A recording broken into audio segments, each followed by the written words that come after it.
Kosakana te, kobudete, la vie c'est un combat. Kosakana te, kobudete, la vie c'est un combat. Oh la la. L'idée des alliés, c'est au moins de créer un grand cadre.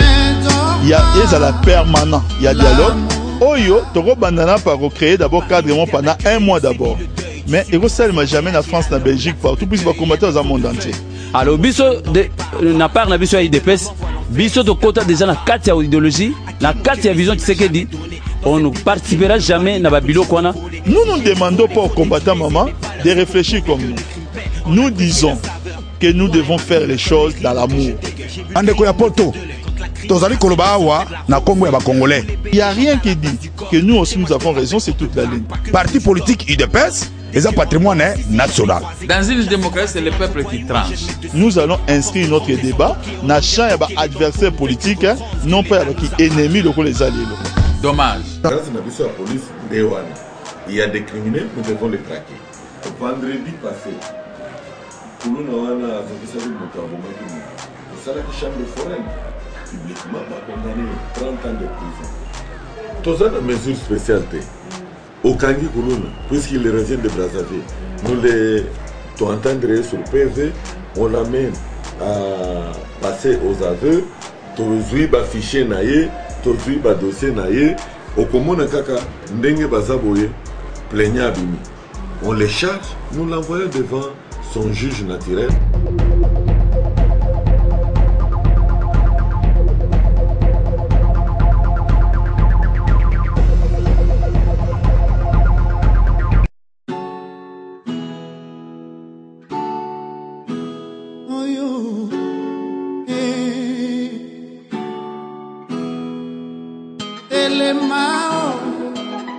La muka, kola la teo, la muka, kusakana te, kobudete, la vie c'est un combat.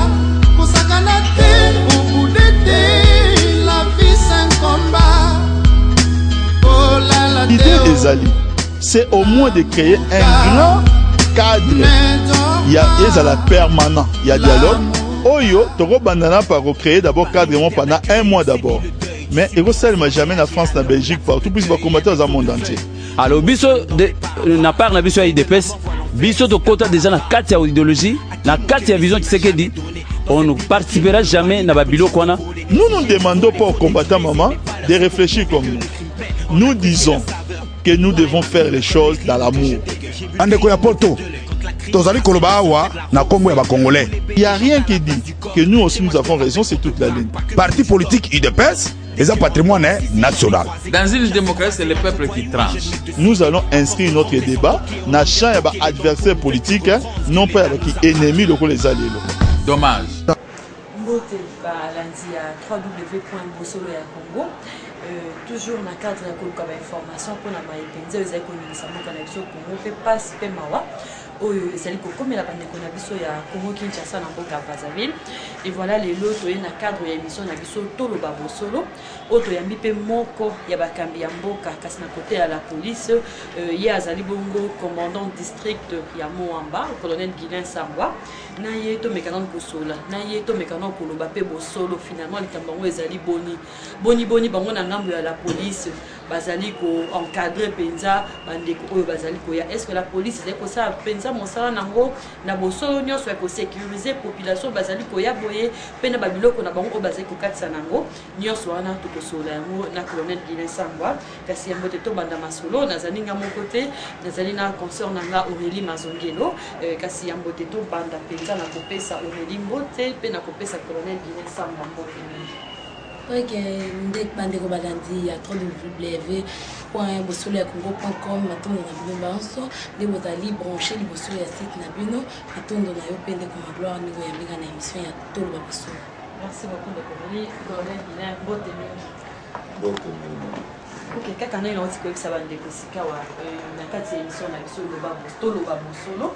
Alors, toyeba selon ma information officielle au Toyoki, la déconnexion est énorme pour la peine à la base alors que nous avons base te tous congolais. balobi que bisonde ba congolais nde bazali kosala kuluna kuna parce que bino bandeko ya la police nde ntango bolancer opération likofi mpona kokanga bakuluna nde ebele bakimaki kuna. Alors ntango bakimaki ole batika bazalaki kocontinue toujours kosala bamabe oyo bango bazali kosala awa na mboka na biso. Alors colonel Guillan yo ozali mpo autorité ya la police, est-ce que koyebisa biso mpenza exactement ndenge nini la police azali komema makambo oyo baexpulse congolais awa baexpulse brazzavillois awa na mboka na biso? Merci mingi, napesi bino merci. Na problème oyo toza nango mikolo oyo omoni mpenza eza pasi mpona nini bazwi raison ya koloba lelo oyo bazosala mbata ya mokolo. Biso tosalaki oyo opération tomenaki na Kinshasa ezalaki likofi tosilisi opération ya likofi tobandi likofi 2 tosilisi likofi 2 tosali likofi 2+.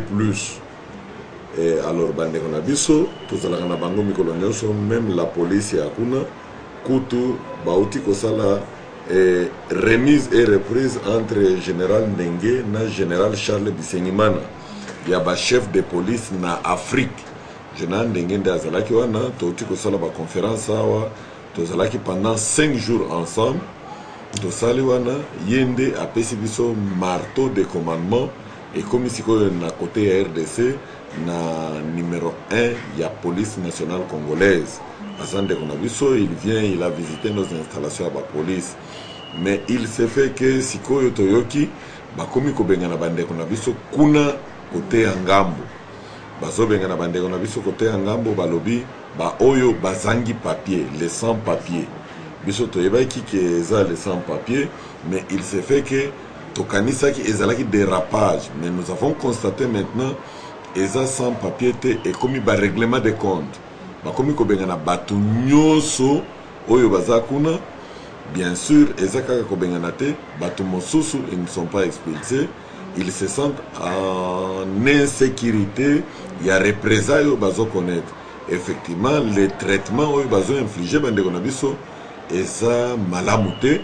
Il se fait que bandeko na biso ebele bazo police tozo sala musala na biso puisque toza na police de frontières qui accompagne service ya migration na biso na musala wana ya ko recenser koyeba bato bazoya. Alors ba côté mosusu oyo toza na ba ponte na ba porte oyo eza na ba service approprié. Police nde azosala police de frontières, toza na police lacustre maritime et ferroviaire baza pembeni ya mai. Esika bandeko na biso mosusu bazobengana na Congo Brazzaville, il se trouve dans l'impossibilité ya kokende esika bazotia batu bazozwa ba pirogue. Na ba pirogue wana il est difficile à traverser aya na accoster na pont ou na port oyo eza reconnu officiellement. Bakomi kosala même des traversées clandestines. Soki asali traversée clandestine biso et comme musala ya biso la police to récupérer ye, to identifier ye, ok, to memi ye. S'il faut le réintégrer dans sa famille et puis to memi ye auprès de l'autorité oyo bazo recenser, ko identifier na ko réintégrer bandeko na biso. Soki a ko voyager to tie na cage ya ba oyo ba ko voyager, soki ba okende bandundu nous orientons, oyo ba okende ba Congo nous orientons, ba okende Équateur to orienter. Bref, ndenge tozosala musala ya ko encadrer bandeko na biso bazo ta Brazzaville au niveau ya la police oyo tozosala wana Kinshasa. Mon colonel mutuna mususu a bozoza bango bozo encadrer bango. Est-ce que ndenge bazo ya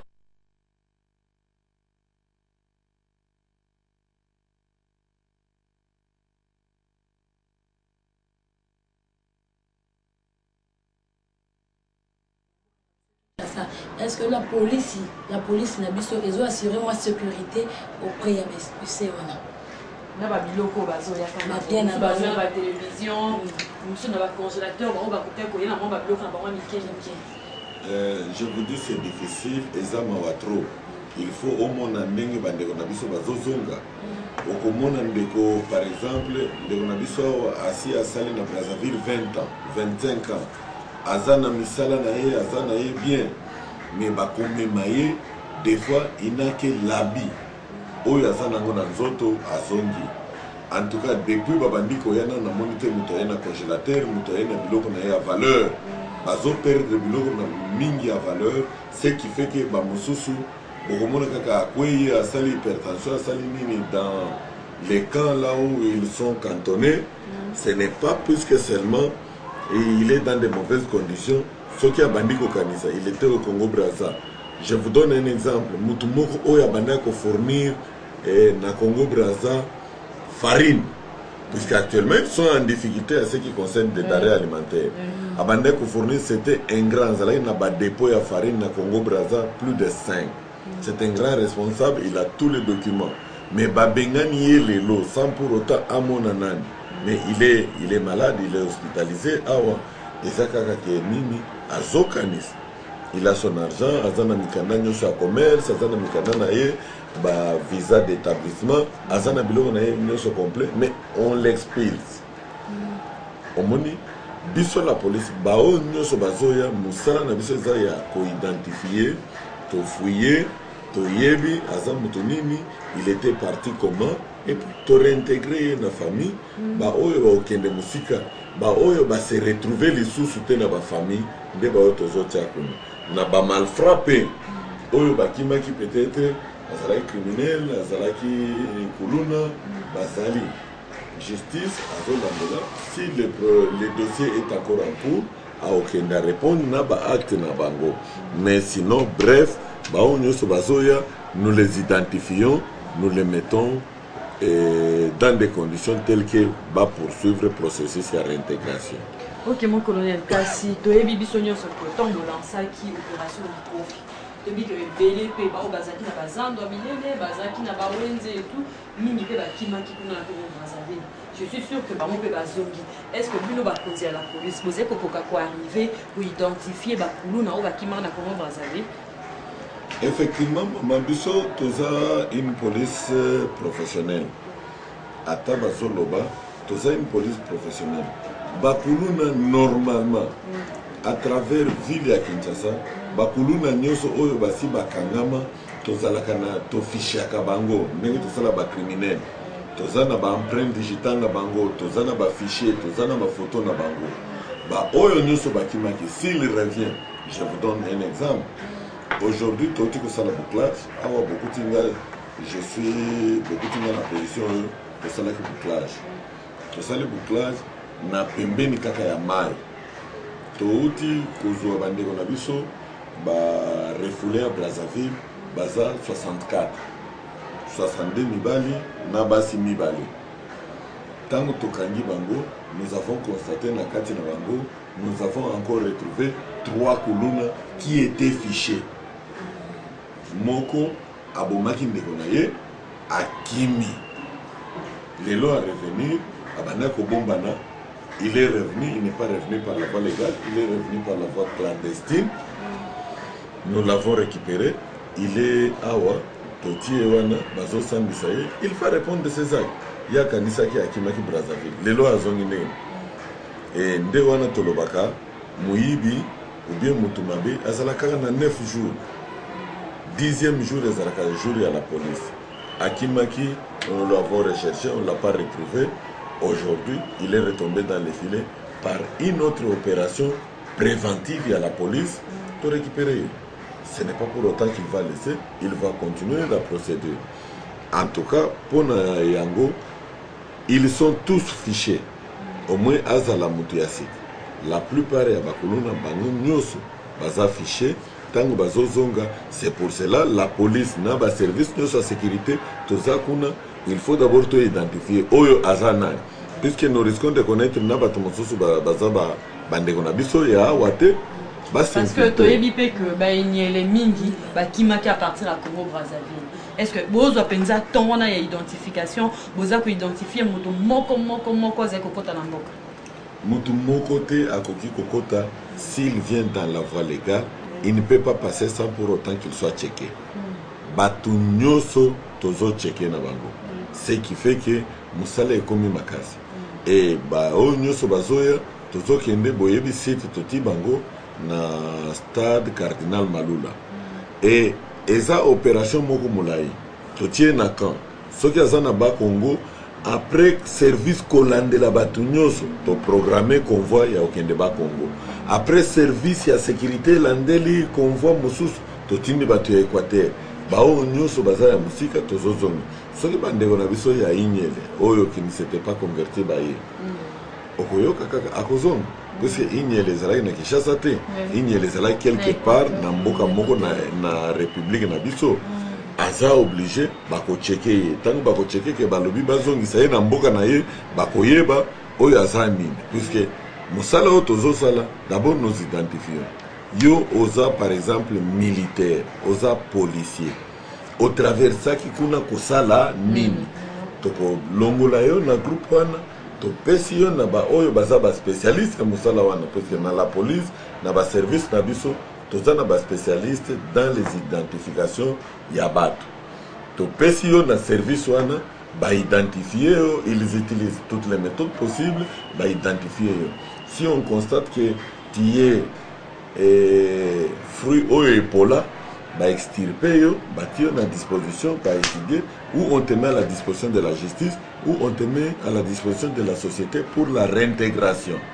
En tout cas na mboka na biso l'impunité est si et si soki osalaki mbeba tu vas répondre na mbeba na yo eloko ya kobanga eza te. Ok, mon colonel,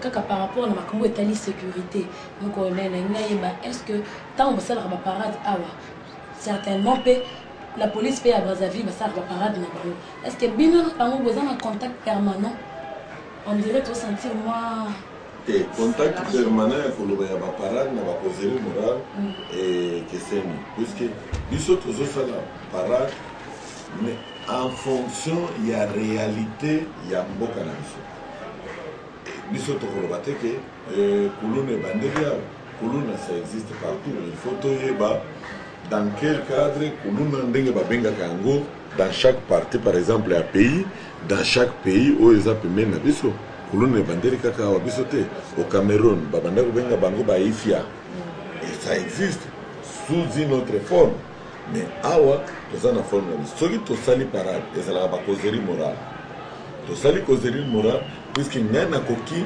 kopinir policier te ou militaire te sur base ya maloba oyo topesaki te et baparade wana tozosala yango selon mibeko ya mboka na biso selon notre constitution oyo mission baasigne biso toza na besoin kozala tolanda modèle na bango te biso tosali en fonction de la réalité oyo tokuta na terrain na configuration na biso ce qui fait que nous devons éviter tout problème qui peut nous arriver nous devons éviter tout ce que nous pouvons trouver sur le terrain pour ya koloba parade tosalaka parade selon réalité na biso nous n'avons pas besoin ya kolanda parade ya bato ya nani ya Brazzaville toza na problème ya contacter mais au niveau national et international il y a des normes classiques oyo monde mobimba utilisaka à travers ba unité na biso ya police wana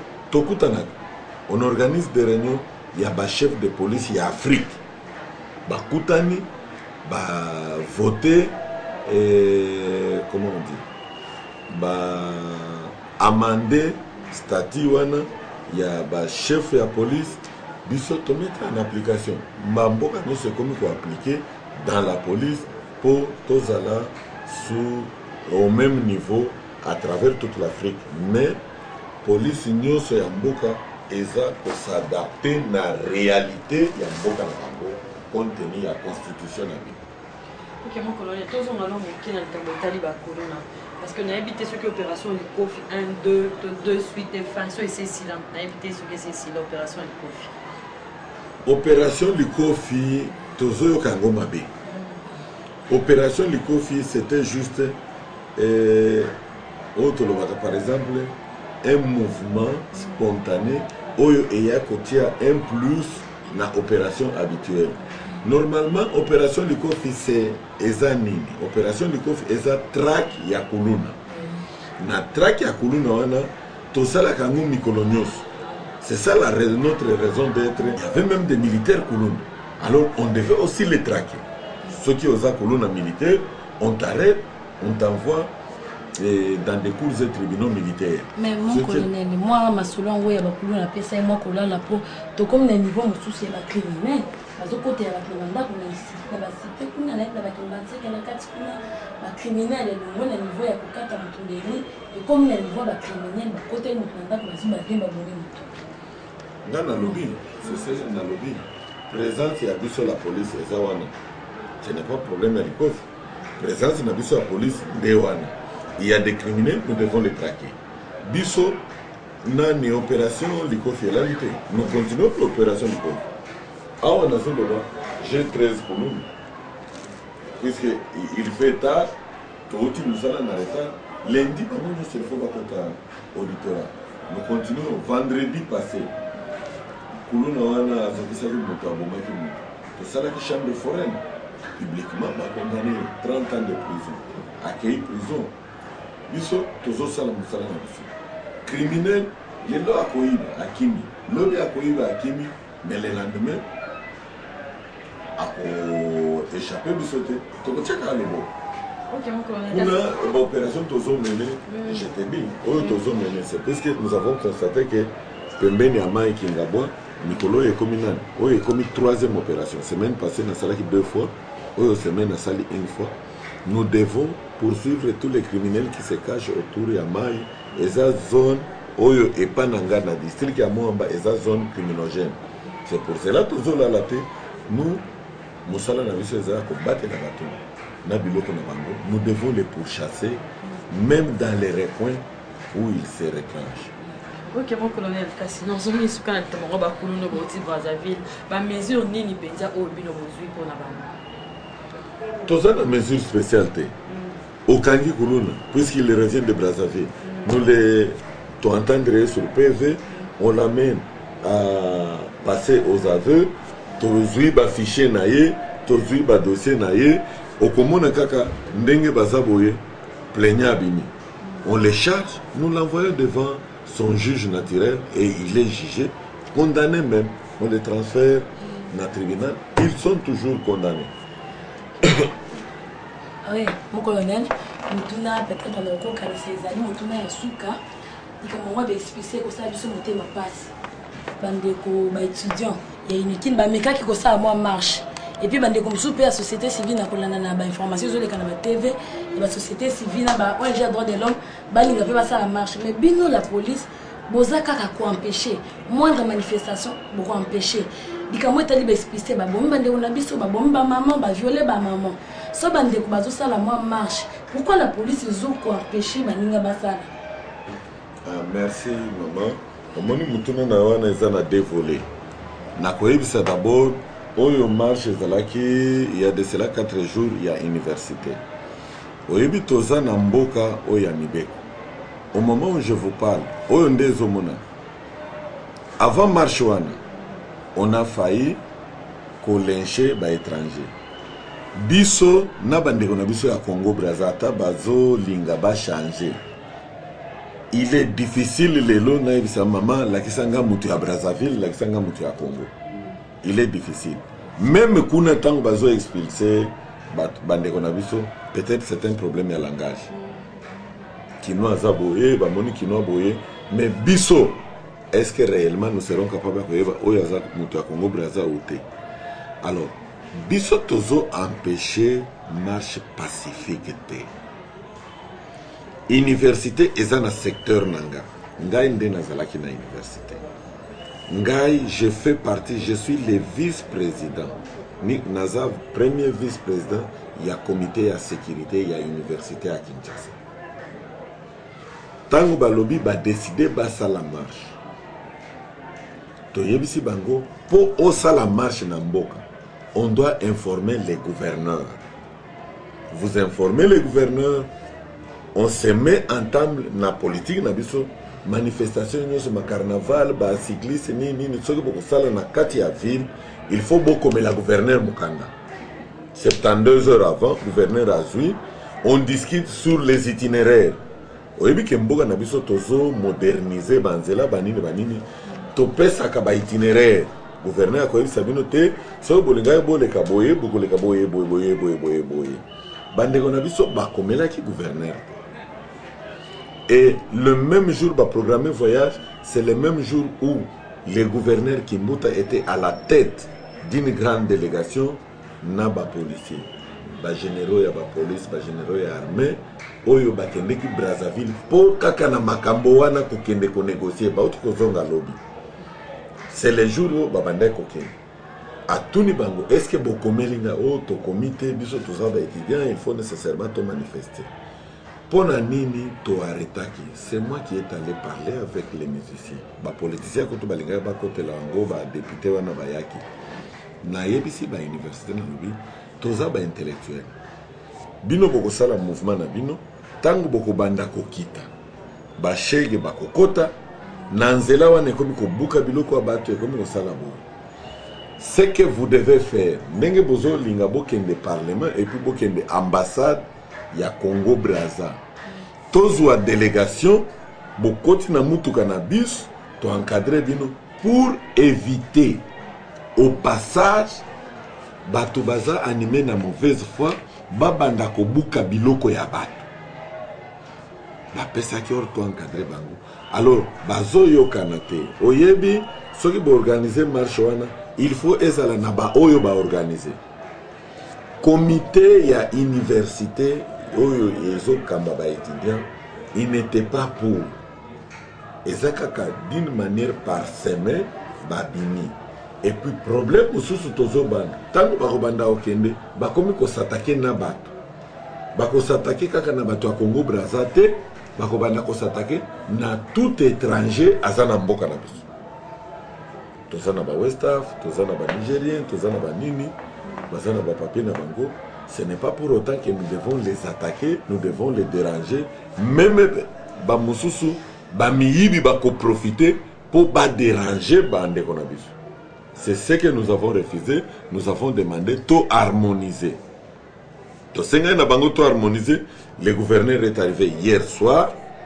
Maintenant, ils peuvent écrire puisque tout ça là na bango na yambaki bango lobby. Après parade nanga na yambaki bango awa. To sololi na comité na lobby ndeng gouverneur aye. Moi, je m'engage. Je peux vous amener chez le gouverneur. Bo sololi na gouverneur to harmoniser. Basa la marche na bango. Et ça que tu peux citer, nous avons vu ce qui entourait Marche. Marche n'était pas cadré, ce qui fait que nous les avons demandé d'abord bas paiement, bas zéla, toya kosa. Société civile. Société civile, yambo kanabiso, ce n'est pas un secret. Et ça n'a couleur. Mais il ne faudrait pas société civile, il faut encadrer babima pour que réellement ba demander ba encadrer bango ba sala marche. Si vous ne savez pas qui est l'encadreur ou les promoteurs en marche, et que ça a dérapage, même les gens qui ne sont pas concernés, ça ne sera pas intéressant. De Oyo, Tozo Banga, Tozo Boy. Il faudrait dans le nord, marche pacifique. Tout ça là, la police, tout encadra. Nous ne sommes pas là seulement pour arrêter, mais tout encadra. Pourquoi Israël n'a pas dégâté? C'est parce que nous avons parlé, nous avons expliqué, ils ont compris. Ok, merci beaucoup mon colonel. Tu as commis pratiquement la souka et émission la vision tout le babosolo et mon colonel. Merci mingi ndenge vraiment ndima qui to ya pana na bureau on a tous sur la maïmon sur les éco comme avant de la vision ba congolais dans la carte à Brazzaville. Alors merci na bienvenue sur internet il y a www.bosoloyakongo.com. Wana boti kolanda bongo colonel Guilain Sangwanyembo kanene sekno ne bandeli. Yazali commandant district ya Moamba, azali vraiment parmi ba autorités à la police. Il y a Mboka Nabiso, à Wanaville province, il y a Kinshasa. Vraiment, Union Soba Kolinga ba contacter www.bosoloyakongo, numéro de téléphone des Awana. Benga Biso, so vous appelez na posa li susto lu kelabino motomoko poye aya kolobela, aya koloba bosolo, 4 émissions na biso, bo benga biso to koyeba na ko servir ba besoin na bino. Merci Aurélie, ndenge tozaki ensemble pour na to solo là, toloba bosolo ya mokola lelo. Merci na bienvenue, merci na Audrey Chimina, ozaki na sima caméra pour être de banako réaliser tout le babosolo ya mokolo ya lelo na PCP merci na concert na ngai Noëlla Saki yepe azaki présente à Wakasi aliki vraiment la vidéo te na tikibino de tokutani prochaine.